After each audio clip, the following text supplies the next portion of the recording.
Point number 13 ಇದು ಈ ಅನಾಮಿಕ ದೂರುದಾರ ಗುರುತಿಸಿರ್ತಕ್ಕಂತಹ ಮೊದಲ ದಿವಸ ಗುರುತಿಸಿದಂತಹ ಪಾಯಿಂಟ್ಗಳಲ್ಲಿ ಒಂದು. ಮೊದಲ ದಿವಸ ಗುರುತಿಸಿದ ಕಡೆಯ ಪಾಯಿಂಟೇ ಈ 13ನೇ ಪಾಯಿಂಟ್. ಆದರೆ 13ರ ಪಾಯಿಂಟನ್ನು ಅಗೆಯೋದಕ್ಕಿಂತ ಮುಂಚಿತವಾಗಿ 14, 15, 16 ಈ ಪಾಯಿಂಟ್ಗಳಲ್ಲಿ ಅಗೆದು ನೋಡಲಾಗಿದೆ. ಅಲ್ಲಿ ಮೂಳೆಗಳು ಸಿಕ್ಕಿಲ್ಲ. ಇದುವರೆಗೆ 2 ಕಡೆಗಳಲ್ಲಿ ಮಾತ್ರ ಅಸ್ಥಿಪಂಜರ ಸಿಕ್ಕಿರುವಂಥದ್ದು. ಗುಂಡಿಯ ಒಳಗಡೆ ಒಂದು, ಗುಂಡಿಯ ಮೇಲೆ ಒಂದು, ಹೀಗೆ 2 ಅಸ್ಥಿಪಂಜರ ಮಾತ್ರ ಸಿಕ್ಕಿರುವಂಥದ್ದು. ಆದರೆ ಈಗ 13ನೇ ಸ್ಪಾಟ್ನಲ್ಲಿ ಇವತ್ತು GPR ಅನ್ನು ಬಳಕೆ ಮಾಡಿದ್ರು. ಅದರಲ್ಲಿ ತನಿಖೆಯನ್ನು ನಡೆಸಿದರು, ಸ್ಕ್ಯಾನ್ ಮಾಡಿ ನೋಡಿದರು. ಅದಾದ ನಂತರ ಆ GPRನ ಕಳಿಸ್ಕೊಟ್ಟ ನಂತರ ಅಲ್ಲಿ ಗುಂಡಿ ತೋಡುವಂತಹ ಕೆಲಸವೂ ಕೂಡ ಶುರುವಾಯಿತು. ಈಗ ಮತ್ತೆ GPR ಬಳಕೆಯ ಬಗ್ಗೆ ಕೂಡ ಯೋಚನೆ ಮಾಡ್ತಿದ್ದಾರೆ. ಅಂದರೆ ಟೋಟಲಿ ಅಲ್ಲಿರ್ತಕ್ಕಂತಹ ಪ್ರದೇಶದಲ್ಲಿ ಮೂಳೆಗಳನ್ನು ಹೂತು ಹಾಕಲಾಗಿದೆಯಾ?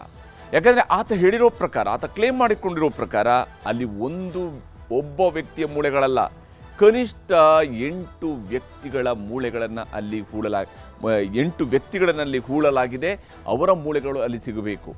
ಹಾಗಾದರೆ ಏನಾಗ್ತಾ ಇದೆ ಪಾಯಿಂಟ್ ನಂಬರ್ 13ರಲ್ಲಿ ಅನ್ನೋದನ್ನು ಕೂಡ ನಿಮಗೆ ವಿವರವಾಗಿ ತೋರಿಸ್ತಾ ಹೋಗ್ತೀನಿ. ಧರ್ಮಸ್ಥಳದ ಪಾಯಿಂಟ್ 13ರಲ್ಲಿ SIT ಶೋಧವನ್ನು ನಡೆಸ್ತಾ ಇದೆ. 15 ಅಡಿ ಅಗೆದರೂ ಕೂಡ ಯಾವುದೇ ರೀತಿಯಾದಂತಹ ಮೂಳೆಗಳು ಸಿಕ್ಕಿಲ್ಲ.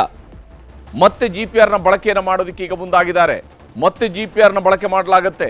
ಹಿಟಾಚ್ಗಳನ್ನು ಬಳಸಿಕೊಂಡು ಅಗಿತಾ ಇರುವಂತಹ ಸಿಬ್ಬಂದಿ, SIT ಸಿಬ್ಬಂದಿ, ಬಹಳ ಮುಖ್ಯವಾಗಿ 13ನೇ ಪಾಯಿಂಟ್ ಬಹಳ ಕುತೂಹಲವನ್ನು ಕೆರಳಿಸಿದೆ. ಭಾರಿ ಕುತೂಹಲಕ್ಕೆ ಕಾರಣ ಆಗಿರ್ತಕ್ಕಂತಹ ಪಾಯಿಂಟ್ ಇದು. GPR ತಂತ್ರಜ್ಞರ ಜೊತೆಗೆ SP ದಯಾಮ ಅವರು ಕೂಡ ಚರ್ಚೆಯನ್ನು ನಡೆಸ್ತಾ ಇದ್ದಾರೆ. ಏನೇನು ಆಗಿದೆ, ಏನು ಕತೆ ಅನ್ನೋದ್ರ ಬಗ್ಗೆ ದಯಾಮ ಅವರು ಕೂಡ ಮಾಹಿತಿಯನ್ನು ಪಡ್ಕೊಳ್ತಾ ಇದ್ದಾರೆ. ರಾಷ್ಟ್ರೀಯ ಮಾನವ ಹಕ್ಕುಗಳ ಸದಸ್ಯರು ಕೂಡ ಸ್ಥಳದಲ್ಲಿನೇ ಮುಕ್ಕಾಂ ಹೂಡಿದ್ದಾರೆ. ಅವರು ಕೂಡ ಬಂದಿದ್ದಾರೆ. NHRC ಅವರು ಕೂಡ ಬಂದಿದ್ದಾರೆ. ಅವರು ನೋಡ್ತಾ ಇದ್ದಾರೆ ಏನಿದು, ಏನು ಕತೆ, ಈ ಮಣ್ಣಿನ ಅಡಿಯಲ್ಲಿ ಯಾವುದಾದ್ರೂ ಮೂಳೆಗಳು ಸಿಗ್ತವಾ ಅಂತ ಹೇಳುವಂಥನ್ನು ಹುಡುಕ್ತಾ ಇದ್ದಾರೆ. ಈಗಲೂ ನಾನು ನಿಮಗೆ ತೋರಿಸ್ತಾ ಇರುವಂಥದ್ದು ಅಲ್ಲಿಯ ನೇರ ದೃಶ್ಯಗಳನ್ನು. ಸದ್ಯಕ್ಕೆ ಹಿಟಾಚಿಯನ್ನು ಬಳಕೆ ಮಾಡಿಕೊಂಡು ಗುಂಡಿಯನ್ನು ತೋಡ್ತಾ ಇದ್ದಾರೆ.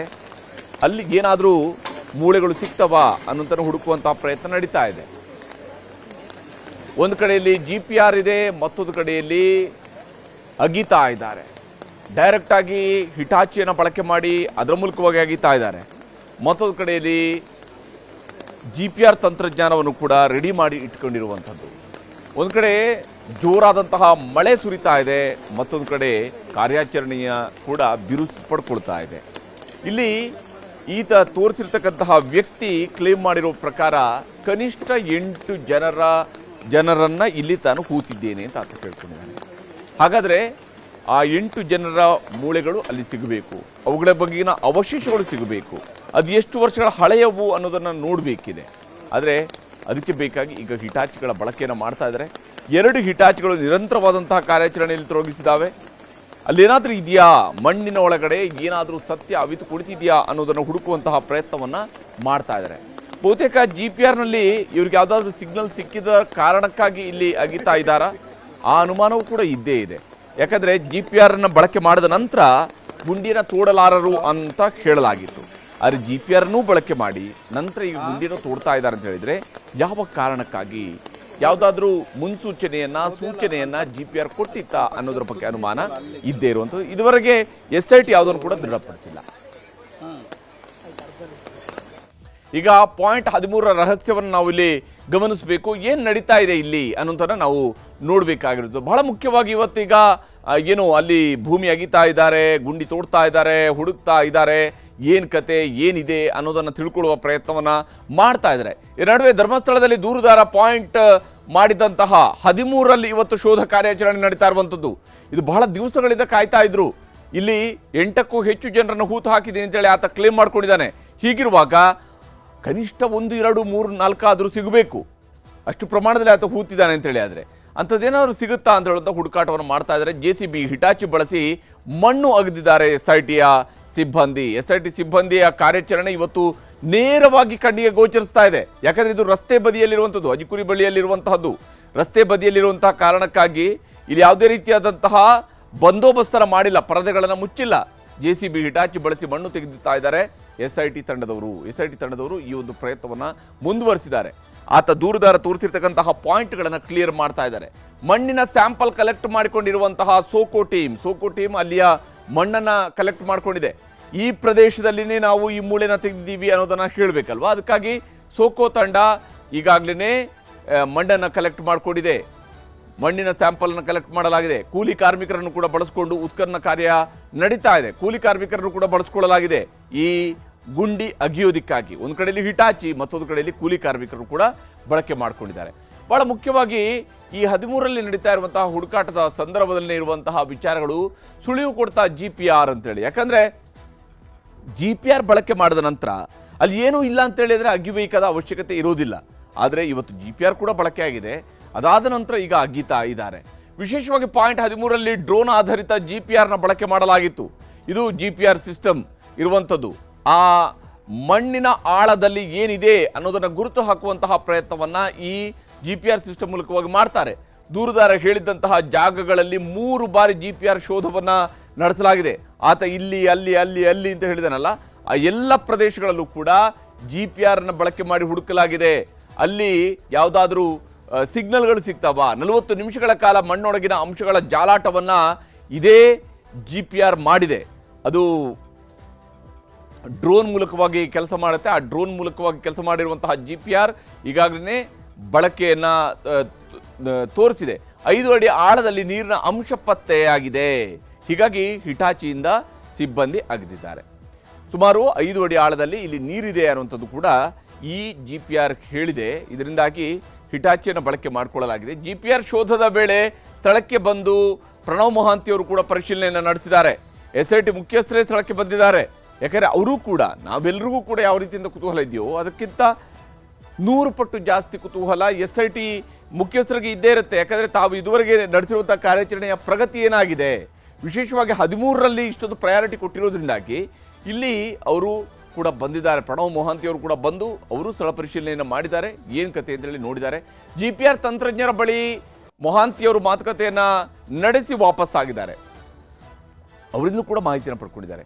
ಏನು ನಡೆದಿದೆ, ಯಾವ ರೀತಿಯಲ್ಲಿ ಆಗಿದೆ ಅನ್ನೋದ್ರ ಬಗ್ಗೆ ಇದುವರೆಗಿನ ತನಿಖೆಯ ಬಗೆಗಿನ ರಿಪೋರ್ಟನ್ನು ಪಡ್ಕೊಂಡಿದ್ದಾರೆ. GPR ತಂತ್ರಜ್ಞಾನದ ಜೊತೆಗೆ ಇಲ್ಲಿ ಹೇಗೆಲ್ಲ ಕಾರ್ಯಾಚರಣೆ ನಡೀತಾ ಇದೆ ಅನ್ನೋದ್ರ ಬಗ್ಗೆಯೂ ಕೂಡ ಪ್ರಣವ್ ಮೊಹಾಂತಿಯವರು ಗಮನ ಹರಿಸಿದ್ದಾರೆ. ಮಣ್ಣಿನೊಳಗೆ ಸೇರಿರುವ ಮೂಳೆಗಳನ್ನು ಪತ್ತೆ ಹಚ್ಚೋದಕ್ಕೆ GPR ತಂತ್ರಜ್ಞಾನ ಸಹಕಾರಿ ಆಗುತ್ತೆ ಅನ್ನುವಂಥ ವಿಶ್ವಾಸದಲ್ಲಿ SIT ತಂಡವೂ ಕೂಡ ಇದೆ. ಯಾಕಂದರೆ ಅದು ಮಣ್ಣಿನ ಒಳಭಾಗದಲ್ಲಿ ಇರತಕ್ಕಂತಹ ಮೂಳೆಗಳನ್ನು ಪತ್ತೆ ಹಚ್ಚೋದಕ್ಕೂ ಕೂಡ ಅದು ಸಹಾಯ ಮಾಡುತ್ತೆ. ಗ್ರೌಂಡ್ ಪೆನೆಟ್ರೇಟಿಂಗ್ ರಾಡಾರ್ ಮೂಲಕ ಮೂಳೆಗಳು ಎಷ್ಟೇ ಆಳದಲ್ಲಿದ್ದರೂ ಕೂಡ ಅದನ್ನು ಪತ್ತೆ ಹಚ್ಚೋದಕ್ಕೆ ಸಾಧ್ಯ ಆಗುತ್ತೆ. ಅದಕ್ಕೂ ಕೂಡ ಪರ್ಟಿಕ್ಯುಲರ್ ಆಗಿರ್ತಕ್ಕಂಥ ಸಿಗ್ನಲ್ಗಳ ಮೂಲಕವಾಗಿ ತಿಳ್ಕೊಳ್ಳುವಂತಹ ಪ್ರಯತ್ನವನ್ನು ಮಾಡ್ತಾರೆ. ಇಲ್ಲಿ ಮಣ್ಣಿನಲ್ಲಿ ಆಸಿಡ್ ರೂಪ ತಾಳಿರುವಂತಹ DNA ಸಂಗ್ರಹಿಸಿ ಪರೀಕ್ಷಿಸಬೇಕಾಗತ್ತೆ. ಒಂದು ವೇಳೆ ಮೂಳೆ ಸಂಪೂರ್ಣವಾಗಿ ಕೊಳೆತು ಹೋಗಿ ಅದು ಮಣ್ಣಿನೊಂದಿಗೆ ಬೆರೆತಿದ್ರೆ ಅಂತಹ ಸಂದರ್ಭದಲ್ಲಿ ರೂಪ ತಾಳಿರುವಂತಹ DNA ಸಂಗ್ರಹಿಸಿ ಅದನ್ನು ಪರೀಕ್ಷಿಸಬೇಕಾಗತ್ತೆ. ಅದು ಆಸಿಡ್ ರೂಪದಲ್ಲಿ ಇರುತ್ತೆ ಅಂತ ಹೇಳಿ ಅದನ್ನು ಕೂಡ ಹುಡುಕ್ತಾರೆ. ಭಾರಿ ಮಳೆ, ತೇವಾಂಶ ಜಾಸ್ತಿ ಇರುವ ಕಾರಣಕ್ಕಾಗಿ ಮೂಳೆಗೆ ಹಾನಿ ಆಗಿರಲಿಕ್ಕಿಲ್ಲ ಅನ್ನುವಂತಹ ಒಂದು ನಿರೀಕ್ಷೆಯೂ ಕೂಡ ಇದೆ. ಆದರೆ ವರ್ಷದ 365 ದಿವಸವೂ ಕೂಡ ಧರ್ಮಸ್ಥಳದಲ್ಲಿ ಮಳೆ ಬರ್ತಾ ಇರೋದಿಲ್ಲ. ಅಲ್ಲಿ ಮಳೆಗಾಲದಲ್ಲಿ ಮಾತ್ರ ಮಳೆ ಬರುತ್ತೆ.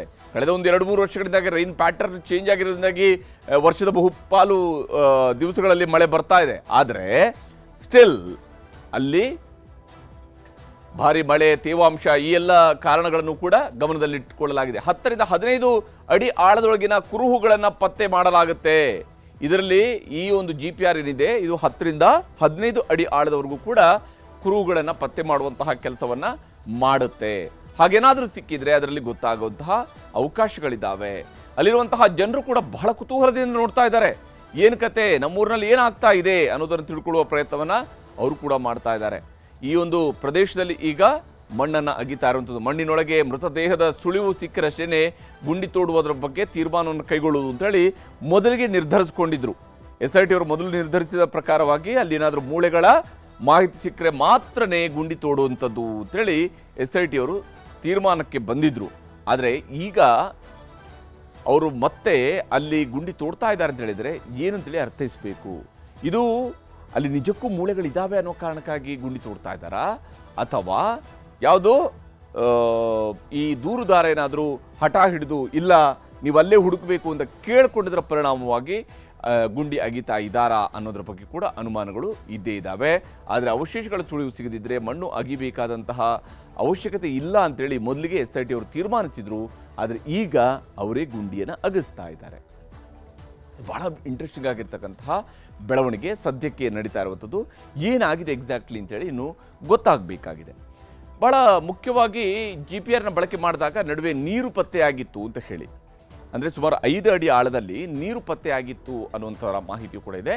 ಈ ಕಾರಣಕ್ಕಾಗಿ ಅನಿವಾರ್ಯವಾಗಿ ಗುಂಡಿಯನ್ನು ತೋಡಲಾಯಿತಾ ಅನ್ನುವಂತಹ ಅನುಮಾನವೂ ಕೂಡ ಇದ್ದೇ ಇರುವಂಥದ್ದು. ಹೀಗಾಗಿ ಅನಿವಾರ್ಯವಾಗಿ ಇವರೇನಾದರೂ ಗುಂಡಿಯನ್ನು ತೋಡ್ತಾ ಇದ್ದಾರಾ, ನೀರಿದೆ ಅಲ್ಲಿ, ಅದರಿಂದಾಗಿ ತಡೆದಿರಬಹುದು, ನಮಗೆ ಆ್ಯಕ್ಚುಯಲ್ ಪಾಯಿಂಟನ್ನು ರೀಚ್ ಆಗೋದಕ್ಕೆ ಸಾಧ್ಯ ಆಗದೇ ಇರಬಹುದು ಅನ್ನೋಂಥ ತೀರ್ಮಾನಕ್ಕೆ ಬಂದಿದ್ರಾ ಅನ್ನೋದನ್ನು ಕೂಡ ನೋಡಬೇಕು. ಒಟ್ಟಲ್ಲಿ ಪ್ರಣವ್ ಮೊಹಾಂತಿ ಅವರು ಕೂಡ ಸ್ಥಳದಲ್ಲೇ ಇದ್ದು ಅದನ್ನು ಪರಿಶೀಲನೆ ನಡೆಸಿದ್ದಾರೆ.